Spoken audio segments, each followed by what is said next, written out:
Hi, friends, yogis, and vegan food lovers. Here's Matea talking about vegan food and yoga. So, I just finished an interview with Cámara de Restaurantes de Costa Rica about our project here in Manuel Antonio called Eva's Garden. This is a vegan, gluten free restaurant with a nice, beautiful ocean view. I can't tell if you can really see it. And we're planning on building a yoga deck and a wellness center here soon. Before we do that, we held an interview with the local newspaper asking us what is the connection between vegan food and yoga, which is a great, great question. So let me tell you a little bit about it. So there's one important principle in yoga called Ahimsa. It is part of the Ashtanga practice, the eight-limb practice outlined in the book Ashtanga Yoga Sutras by Patanjali.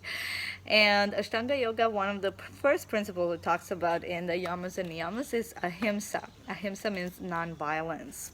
So there are a lot of people who have different takes on what that nonviolence means in yoga. A lot of times teachers will talk about nonviolence meaning just nonviolence towards you, towards your own body. However, yamas specifically talk about our attitude towards the world outside, while niyamas talk about our attitude or practices internally. So ahimsa, being the first yama, talks about actually nonviolence towards the world around us.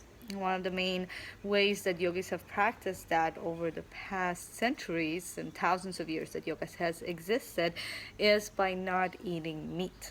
So in yoga practices, in yoga philosophy, we believe in reincarnation. We also believe in karma. So reincarnation means I'm a soul, not this body, but actually a spiritual spark.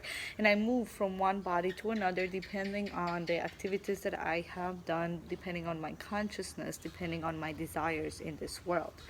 So if we want to get out of this cycle of birth and death, which in yoga we call samsara, we want to get out of it by practicing positive consciousness. We want to practice spiritual consciousness. We want to transcend this material world.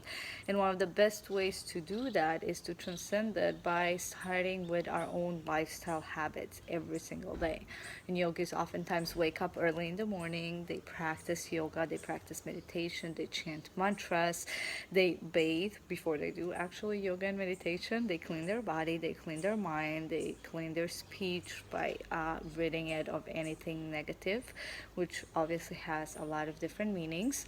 But one of the best ways you can practice it in everyday life is ahimsa, eating foods that are very healthy, that come from nature around you, that have not harmed any living entity, and they have not harmed the earth, or at least have harmed it as minimal as possible. So vegan diet or vegetarian diet oftentimes comes into that same ahimsa principle. That's why a lot of yogis choose to eat vegan or vegetarian diet. Now, after yoga has been brought to the West, a lot of things have changed, and a lot of yogis only practice the asana aspect or the physical yoga postures. They don't practice meditation, they don't practice mantra, they don't maybe even believe in God or spirituality or believe that yoga has anything to do with that. And that's okay, that's totally fine. Everyone can do and practice whatever aspect of it they want, but that doesn't mean that the traditional yoga does not include all of those and many more aspects of our being.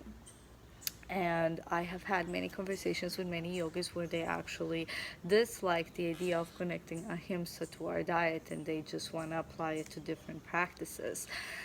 But I invite you to think about it. I invite you to read on it. I invite you to maybe even look at animals as sentient beings and think about different ways that you can remove suffering from this world.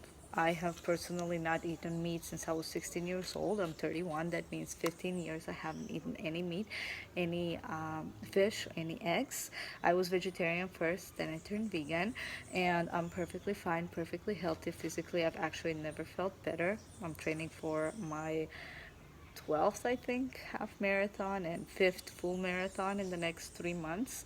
And I also teach yoga about 13 classes a week. And I feel like the vegan diet has definitely not decreased anything. As a matter of fact, I feel better. My digestion has been better. My skin is clearer. My allergies are completely gone. And I thank both yoga, the yogic diet, Ayurvedic diet, and vegetarianism or veganism to that. So there are a lot of different benefits. But coming from a certain perspective, the easiest way to practice something and to keep it in your life is to actually have a reason behind it. So if your reason to maybe try vegan or vegetarian food just to look great, or someone else is doing it and you want to give it a try, sure, go for it, but it might not last that long. The best way to stay dedicated to a certain practice is to know exactly why you're doing it.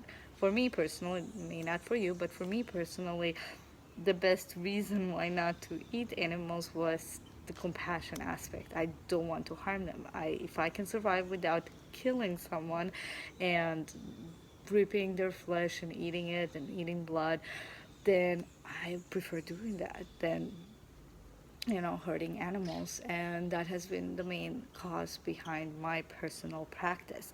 And I didn't just go about doing it. It took about a year to transition properly. I used nutrition principles. I studied on it myself. My mom, who's a therapist and a vegetarian for 30 years, taught me a lot of stuff, a lot of cooking, without forcing me to be a vegetarian when I was growing up. And that's the best way for me to transition, to just take it slowly and know exactly why you're doing it. And after one day, I really truly realized why I want to practice Ahimsa. I have literally never ever missed meat in my life. And after many years, even the smell itself is not attractive. But I remember after 16, after I fully transitioned to being a vegetarian and not eating any meat, I never ever failed, except maybe by accident eating something that had animal product without me really checking, but never actually tried eating meat or went back and forth, because I just really knew what I was doing and it never felt like a problem or like an issue.